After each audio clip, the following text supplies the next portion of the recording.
There's a DJ Khaled song called All I Do Is Win, Win, Win, No Matter What. All I do is win, win, win, no matter what. Got money on my mind, I can never get enough. I think winning can be viewed very differently. Back in 1987, Donald Trump was on the David Letterman show, Do You Want to Run for President? And he said, I highly doubt that. People saw potential in him. But did Donald Trump have a perfect reputation in 1987? Did he ever make any mistakes? Certainly he did. But did Donald Trump accomplish anything already at that point in his life? He also did that.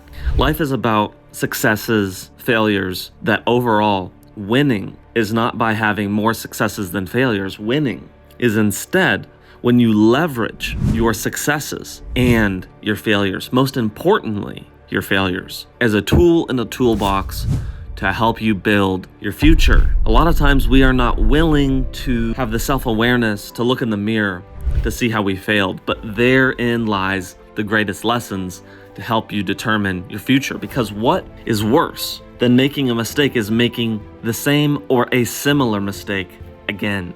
The only chance you really have at not making those same mistakes is looking at your mistakes, your failures, your sins, your horrible deeds and actions and words. You have to look them in the face and you have to learn, why did you say or do those things in the first place? And is that what you want to keep doing? How painful was the mistake? What additional lessons could be learned from that? Then what you have to do is you have to take all of your successes and failures, all of these lessons you've learned, these experiences, and leverage it to go ahead and move forward. Donald Trump runs for president the first time. Everyone doubted him, but it didn't make sense why they doubted him.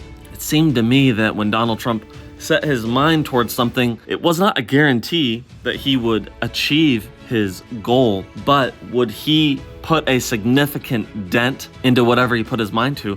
There's just a lot of evidence that says he would. He runs for president the first time, he wins. He runs for president a second time, he loses. He then attempts what would be considered one of the greatest political comebacks in history, and that is not hyperbole. He wins a second term. You can say what you want about Trump. You can look at his life. You can say he started casinos and hotels. He went bankrupt over and over again. He's been sued over and over again. He's said and done horrible things. If from his first mistake or sin sat back and lived the rest of his life as a bum on a couch in Fiji, he wouldn't have accomplished a tremendously difficult feat. Arguably one of the most difficult things that anyone has ever attempted to do, he did, and he succeeded. How does God play into all of this? God has a big overarching plan for our lives, but we have to put in the effort. Did Donald Trump put in the effort? It is so clear he put in so much effort. He did. Are you putting in the same amount of effort that Donald Trump put in to run for president the first time? The second time? See, we do not want to be identified by our failures. We don't want people to keep rubbing it in our faces. So sometimes we don't even try a good thing because we know that people have dirt on us. Everybody has dirt on them. We were made from dirt, and to dirt we will return. Just because you're scared that someone that doesn't even pay your bills is gonna look at you and call you a piece of dirt, is that what is going to keep you sitting on a couch turning into a piece of dirt faster? Do you want to be a piece of dirt that was not used to accomplish great things? Going back to the song DJ Khaled, All I Do Is Win, Win, Win, no matter what.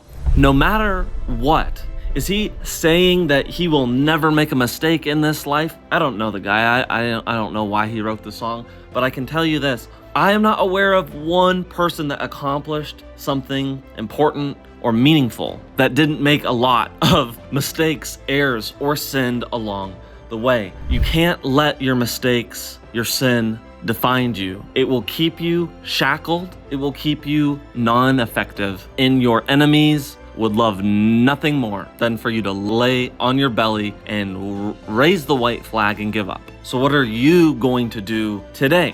You see, I've been talking a lot about a person that was a billionaire that became president of the United States twice. But what about you? You don't need to do things on that scale to have the same level of importance. Let me tell you something. Every single thing that every human being does is a ripple that turns into waves, that turns into a tsunami. You may not be able to see that, but God can. God doesn't promise that you're going to understand all the greater purposes for life, but what he does promise is that everything will be okay. There's nothing that you can do that will mess up God's plan, but there are many things that you can do that can be part of God's plan for a better future for you, your family, your friends, and the entire world. Are we here just to serve ourselves? Even if we were trying to serve ourselves, we will inadvertently hurt or help people. And it's probably a mix of both. That's the truth. You can't sit on the sidelines your whole life. You need to get up. You need to put your best foot forward and make that little ripple that will turn into a wave. And then together you will be a critical part of this wonderful earth that God has created, and you are a critical part in it.